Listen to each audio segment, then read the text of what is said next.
Some of them run out. Some of them don't make it to the door because they've already fallen over. 7 have fainted. Some have cried. Many have laughed. Many have come up to me and felt very moved. I'm Kate Brown, and this is The Art Angle, a podcast from Artnet News.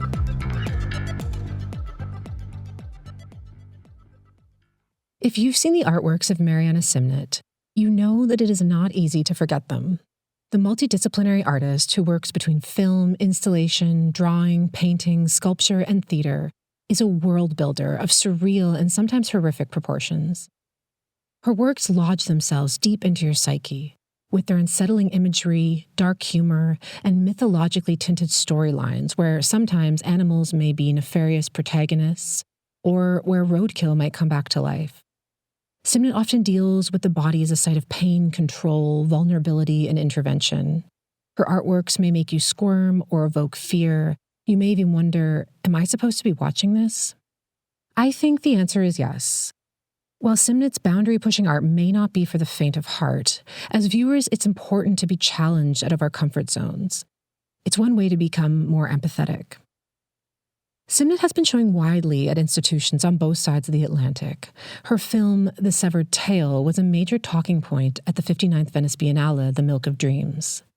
It tells the tale of a little pig who enters a fetishistic underworld after a farmer snips off her tail.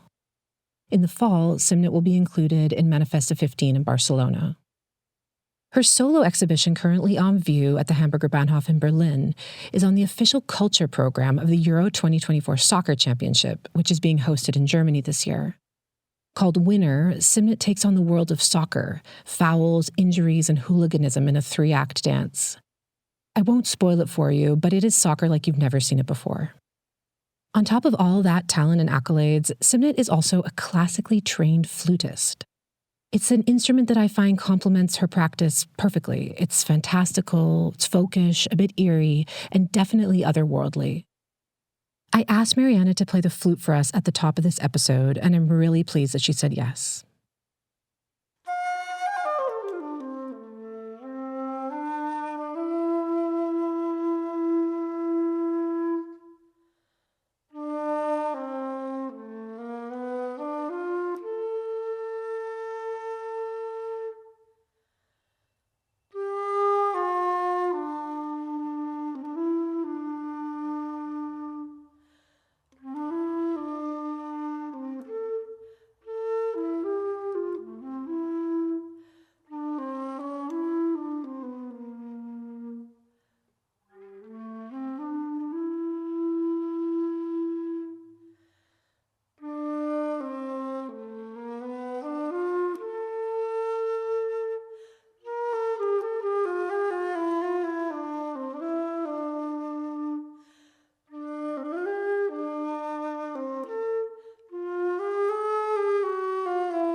Hey, Marianna, thank you for that. Your intro was much more evocative than mine, I think. Do you want to share something about the song you just played?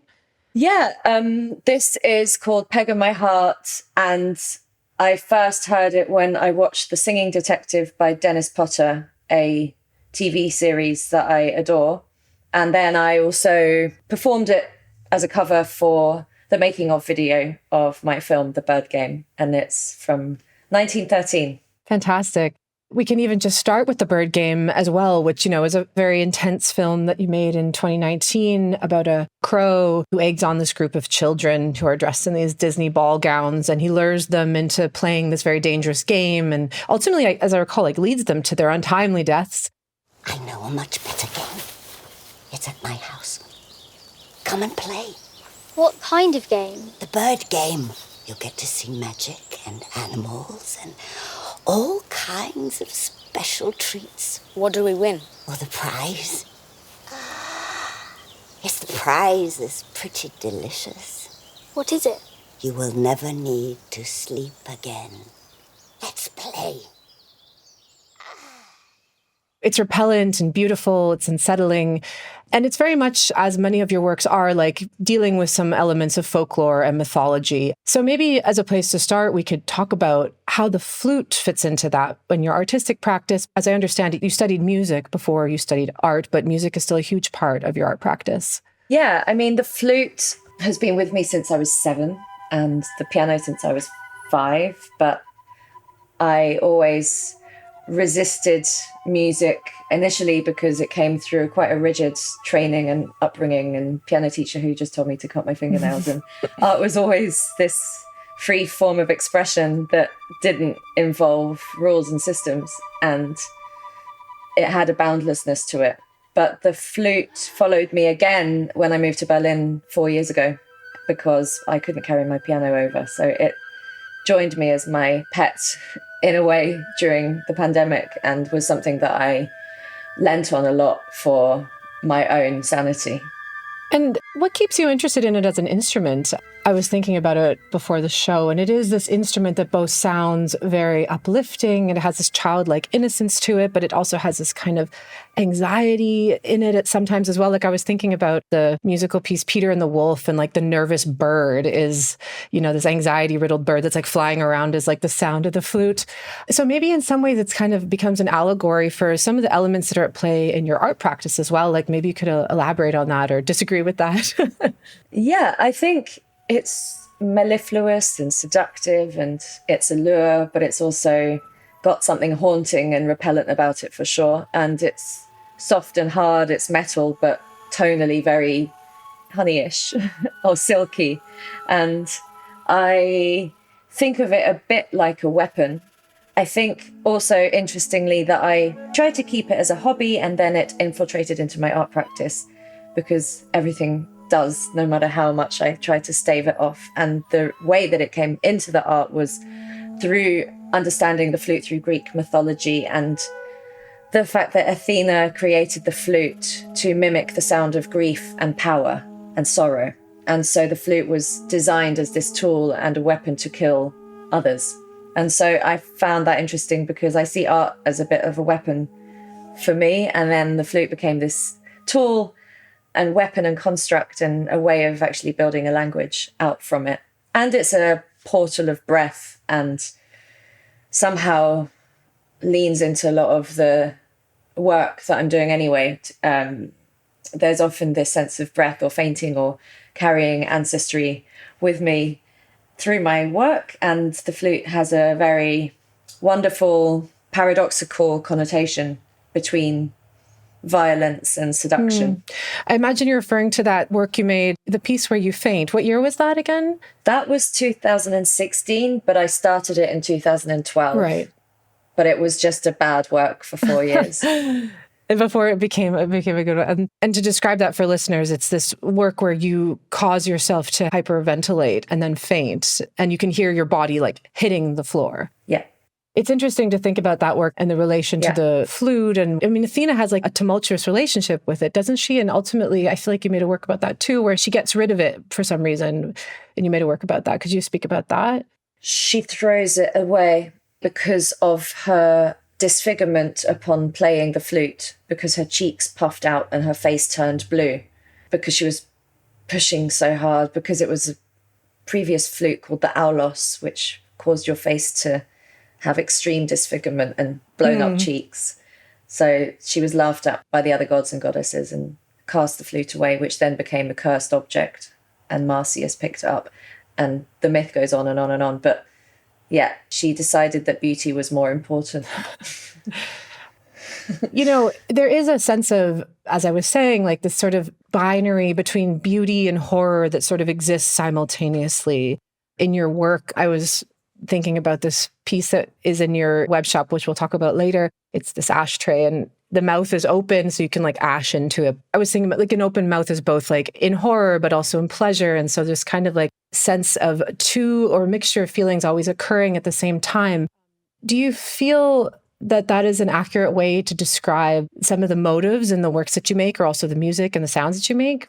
Yeah, I think I've always been attracted to places or things in the world that feel strange or uncomfortable, or what some might call horrifying, but I guess, see it as beautiful in some way. I don't think I see a difference between the two necessarily. I've always been attracted to repulsion, and I think that one is contained within the other in a sense. So I think my work does often belong in that space of the uncanny, because it's not like a shock scare. I'm not trying to pull the rug out or play a trick on anyone. I think it's sincerely coming from some sort of deep restlessness that I carry, that I'm trying to put into a language that others can feel too. Do you remember when you first became interested in horror or elements of repulsion? I think I always was. I think I used to want to terrify and horrify people. I would make cocktails out of dog shit and try to feed them to people, like, when I was a child. Or I would just find strange things to eat, like paper, and do it, or make myself deliberately get myself stuck in a climbing frame and stay there for hours on end. And because I just wanted to, I don't know what I wanted, but I wanted to get stuck and then show people that I was stuck. I don't know why. Just these like kind of slightly morbid, odd things, private experiments, I guess you might call them.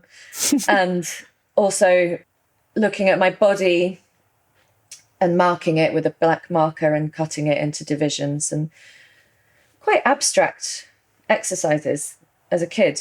And I guess now looking back, I realized there was something going on in the brain, which is why I was probably called so slow at school, because I was up to some other stuff in my head. These sound like they were early performance pieces or something. There was this idea of a spectator and you, and how you can kind of like play with this. Definitely. I would always play dead. I would always run into roads and try to make people think I was missing, or make people think that I was about to get hit, but I wasn't, because I'd figured it out. But yeah, there was always this sense of performativity and fright. So it sounds like you were a slightly ungovernable child. I believe you also did very well in school. It's interesting to think about how you ended up becoming an artist. You ultimately were in a very academic course, right? Until you switched paths. Yeah, I mean, I didn't switch paths. I was just allowed to pursue mine. So I was always on my path. It was just that I was totally thrown into the after-school maths and made to be good at all these subjects that I was fine at, but I didn't have any particular interest in them. I liked biology, which I still like. I liked some of the sciences. I liked drama, English. I loved English. Even the classics. Art was just something that was not necessarily handed on a plate, to put it mildly. And I had to carve it out, the life of art, and force my way into it. But I was a nerd. I was a bit of an academic geek, but not through my own choosing. Did your parents introduce you to art? I mean, you were obviously an artist. You were drawing all over your body and doing these wild performances with scaring the neighbors. But at what point...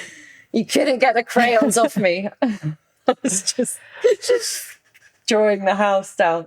No, I didn't get told what art was, actually. I really didn't know what it was.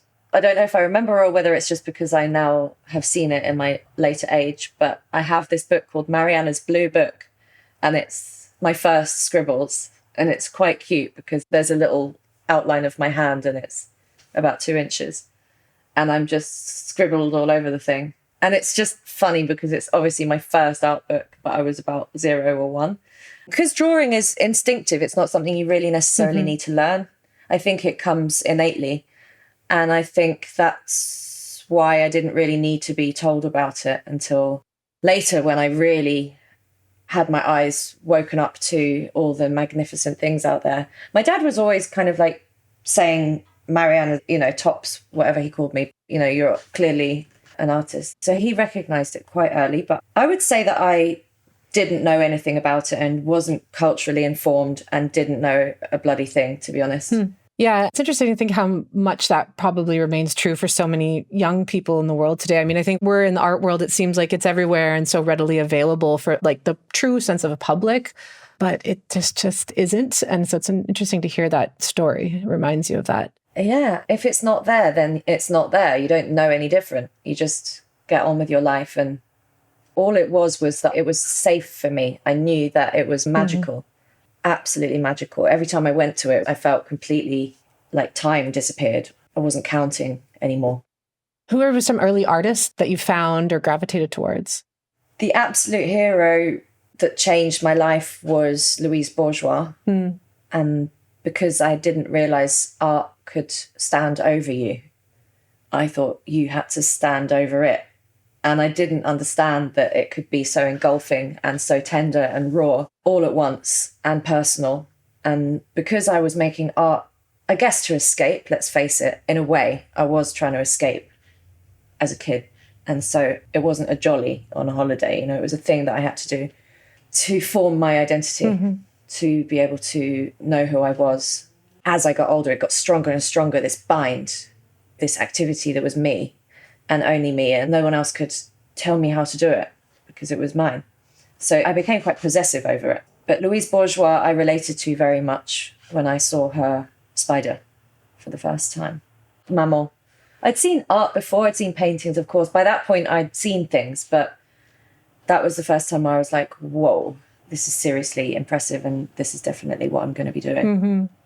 And, I think Louise Bourgeois is an artist who also has, maybe horror isn't the word, but there's very dark themes that become apparent in her work. And I think that can be really difficult for viewers at some points. It could really knock someone over if they're not quite ready for it when they understand what some of her work is about. Maybe that's a segue to speaking about your work further. I mean, many of the pieces that you make, it's sort of a socially constructed idea anyway, but are not palatable on some kind of generally agreed upon definition of whatever that is. And I imagine now that you tell these stories about your childhood of trying to serve shit cocktails to people, I imagine you've become used to both enticing people, but also alienating them at the same time. I wonder, now moving to your adult life as a professional artist, have you ever encountered people being wary of your ideas when you bring them forth to an institution or a gallery or a collector? Yeah, I'm still serving people shit cocktails. I just... it's a very tricky line that I tread. I think many people don't walk into my shows. I'm sure of that. Some of them run out. Some of them don't make it to the door because they've already fallen over. 7 have fainted. Some have cried. Many have laughed. Many have come up to me and felt very moved. And kids have often rolled around, jumping up and down and danced. There have been an array of emotions, but emotional it is for sure. And I am proud of that, I guess, because it's what I set out to do. So when I see that it's doing something, it means something to me.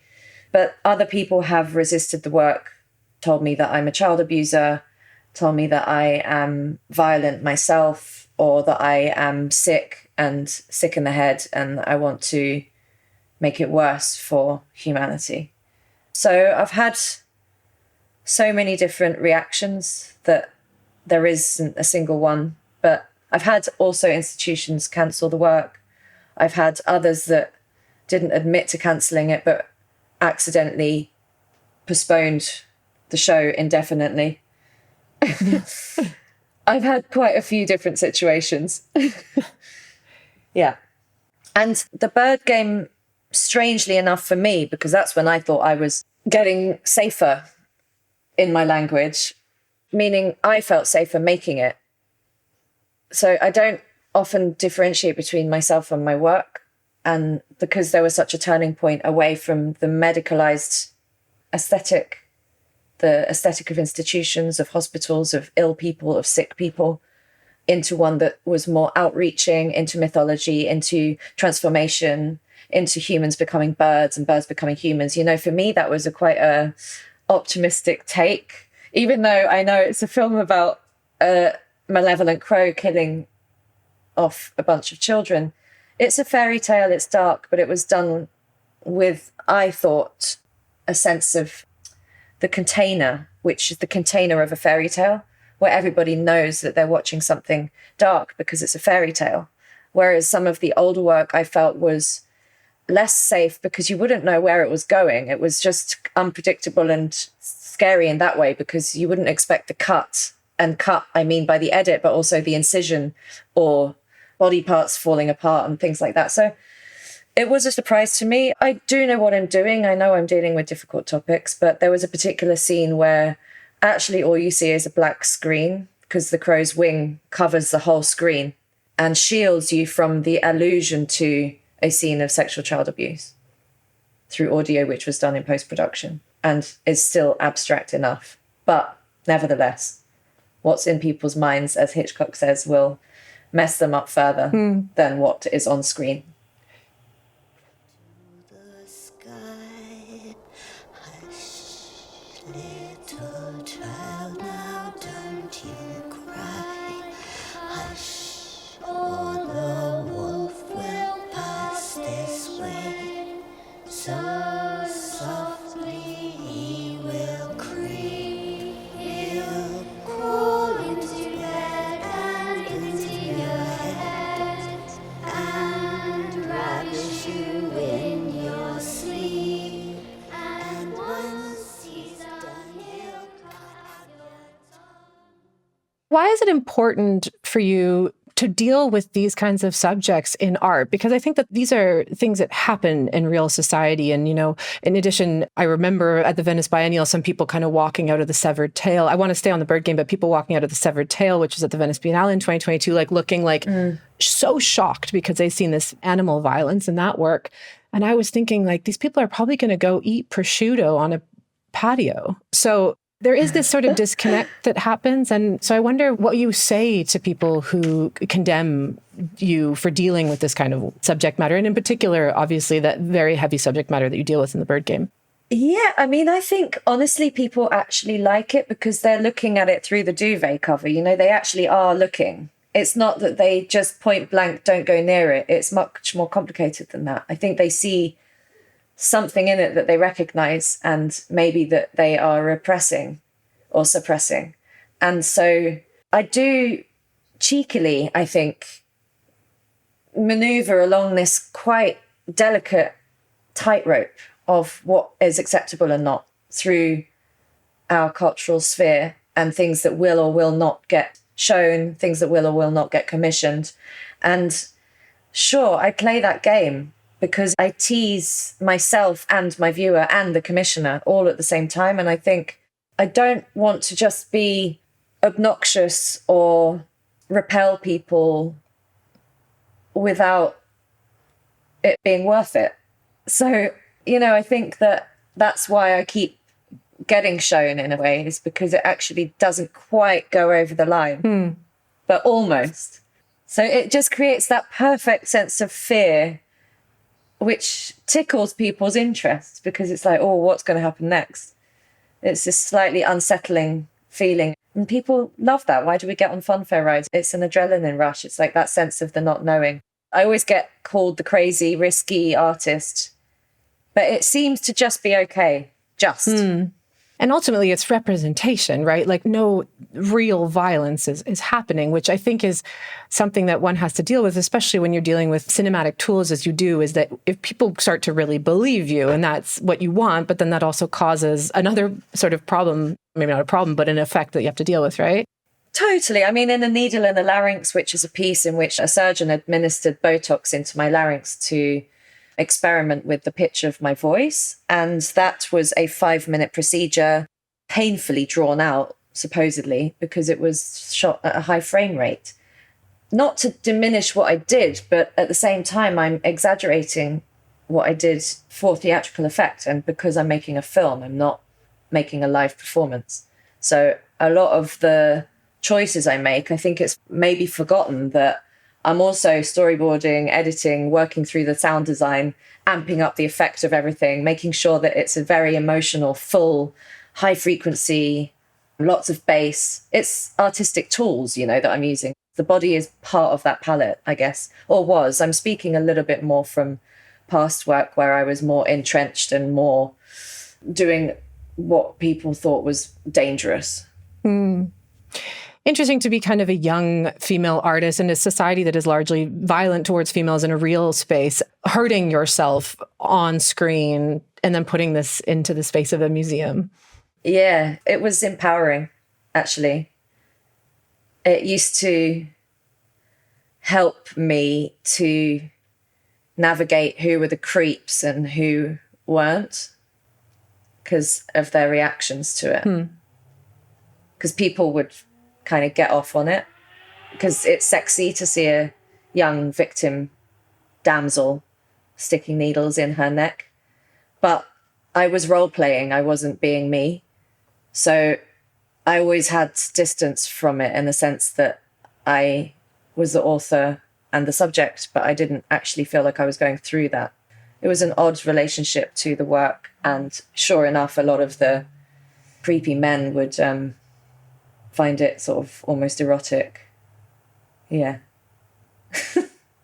I can imagine. And I think, the trick of that work is that if you watch it to the end, your voice ends up dropping. So you have this young girl's voice, which is one of the main tools of seduction that they speak about, is gone. Yeah. So you take it away.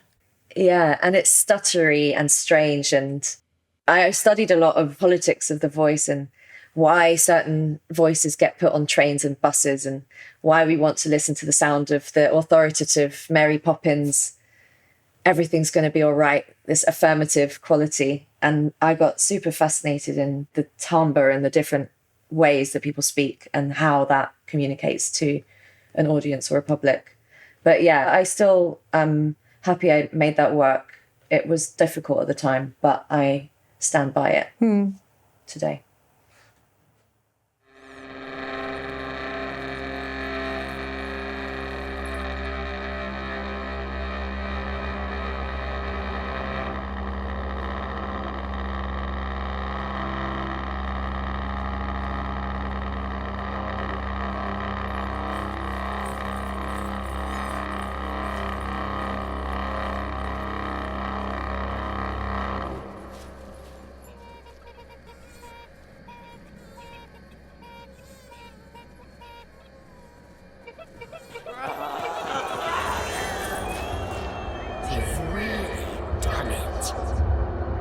The chickens come home to roost.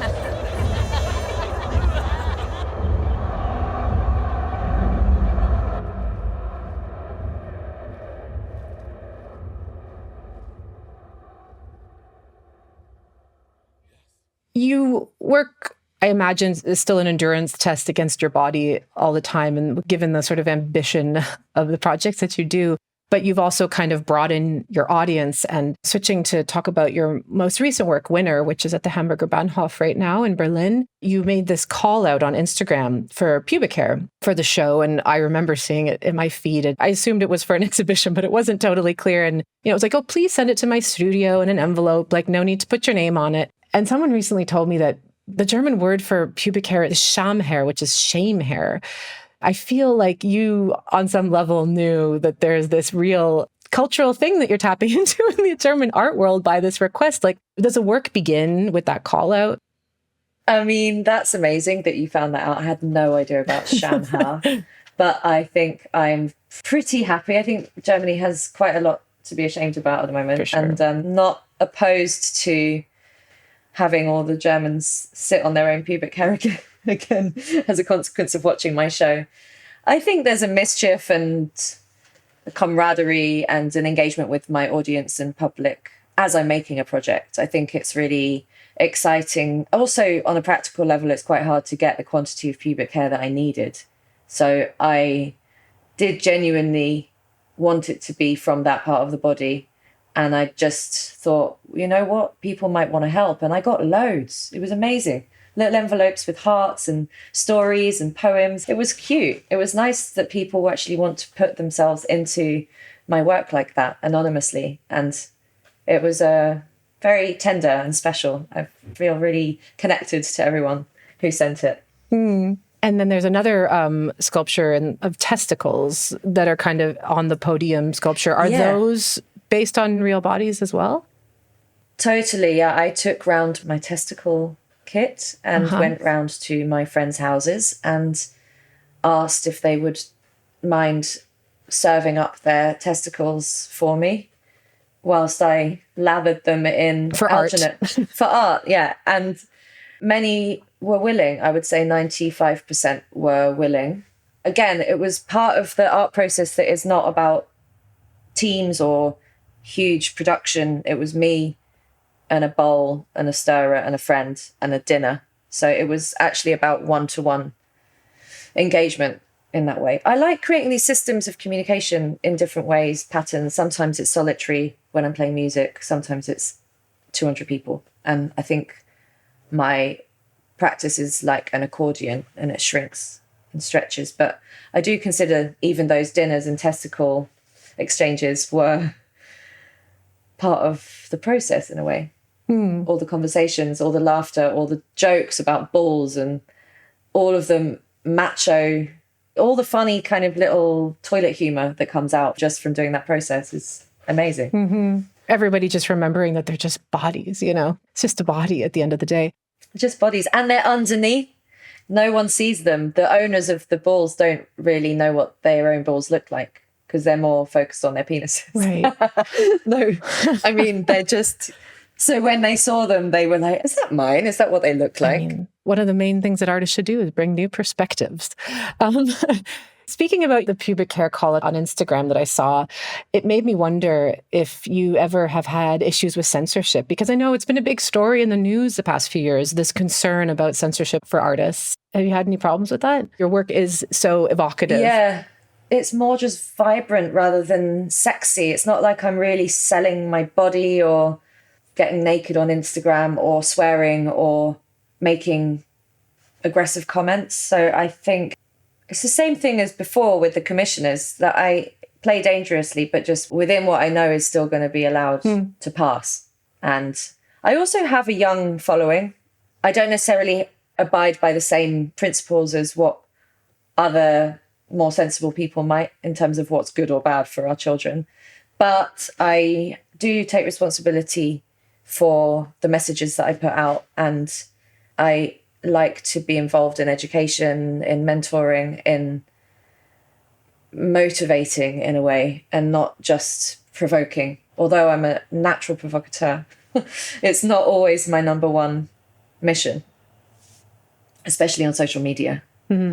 So, you know, turning back to this exhibition winner at Hamburger Bahnhof we were talking about a few moments ago, and you were talking about the testicle casts and the pubic hair sculptures. This is a work that deals with male culture in a certain sense. You were given a brief, as I understand it, to make an artwork about football, or soccer, I guess, for our US listeners, because the European Football Championship is taking place. I think it starts this week. I'm pretending I don't watch, but I'm like an unreliable fan. I do sort of watch football. Could you speak a bit about this project? Because so much of what we've been talking about today, like violence and brutality, and also like male testosterone culture, like really comes alive in this piece. Yeah, definitely. I was asked by Sam and Till, the directors. They were nervously asking if I would be willing to consider a project about football. And I was at first quite surprised, naturally, because I've never spoken about football in my life, really, and I've definitely not announced it publicly. So I wasn't totally sure until they quite quickly unraveled why they had thought that in the first place, which was a couple of things, largely to do with just my attitude, I think. More than any subject matter, is just the methodology, the way that I go at things, an insatiable drive that I think they related to sport and the game, but also interest in violence and gender. I don't even think they'd even got to what it was. I think they didn't even know necessarily why they asked me, but they just had this gut feeling that it would be a good idea. And of course, it was tackling things. I keep making football jokes by accident, that I hadn't really admitted, that I was maybe shying away from masculinity, or I think some of the topics around violence had been prescient, especially in maybe Prayers for Roadkill, where I'm reanimating roadkill. There's so many levels and different layers of hidden violence that's going on in my work, but I felt like this was going to be a project where I look at it head on. Hooliganism, toxic masculinity, fan culture, the extreme pressure to perform. It was so rich, and it felt so much like me and things that I was struggling with or needed to resolve in some way. So actually the timing couldn't have been more perfect. So how did you undertake researching that, going in sort of relatively cold? I imagine you're familiar with the basics of football culture. Did you go to any games, and did you look into hooliganism? I mean, so you're from the UK, so I feel like that's a big, what's the name for hooligans in the UK? I'm forgetting that. Ultras. Yeah, thugs and ultras. I did all of the above. I went to games, I went to local, national, big stadiums, small stadiums. I made friends with people in the field. I spoke to magazine editors, then I spoke to football players, medics, referees, went to visit DFB Academy in Frankfurt where they're training referees and they do drill tests and dexterity, and they test your eyes so that you can recognize foul play. And then I read Among the Thugs by Bill Buford, and I read 1312 by James Montague, which is all about ultra culture, and among other football books and biographies of famous players. So I totally latched on, as with everything I've ever done, when it's the project, the one that I'm going to focus on for the better half of a year. I guess the difference was it had been chosen for me, and so I felt like an imposter the whole time. And I didn't know if I was going to pull it off, because I felt like the footballers were going to think I was an idiot, the football crowd at least. And so my only way was to really dig deep into my soul and go, okay, what is the most honest way that I can portray this that doesn't feel like I'm just being a coward or not following a continuum of what I'm doing already, and just actually trust myself a bit more than I was. It needed the project to feel honest to me, but I also wanted to honour what I'd been asked to do as a commission, which is to make a piece in line with the Euro Cup, which is major. And I didn't want to just serve the art world because it's a football project. So it was a tricky thing to get into. I ended up calling it Winner and thinking about it as a dance. And that was my eureka, if you like, to think of how to approach something so brutal and so full of things I hate, but find a language through which to transform it and turn impact into fluidity and turn tales of destruction into something other. And then also relate the winning back to the art world and back to constructs that go beyond football and into the wider world, into the art world, if you like, but also even beyond that, you know, and my own unstoppability, which I don't say necessarily with pride. I think it's something that has chased me for my whole life, and it's not easy always to live with it. This drive, this kind of fire that I don't know if I'm pulling it along or it's pulling me along. In other interviews, you've described art, this drive, as like a child, a friend, a parent. Like you kind of have this intense way of describing what this relationship that you have with art is, but it gets a part of you in a familial sense. So that tracks. You know, I just wanted to turn to talk about your trajectory also from an artist that was showing largely in institutions into the commercial world, because I think that it also relates to some of the things you were just saying in a way about finding your own path, and also this ambition that you had to really like do things exactly the way that you wanted to do them. And I remember when we first met, you didn't have a gallery by choice. You were selling works of art and editions on your web shop, which is actually something that you still do, which I find really interesting. How did you decide when it was the right time to transition to a more like traditional model of what an artist's relationship is with the market, so to speak?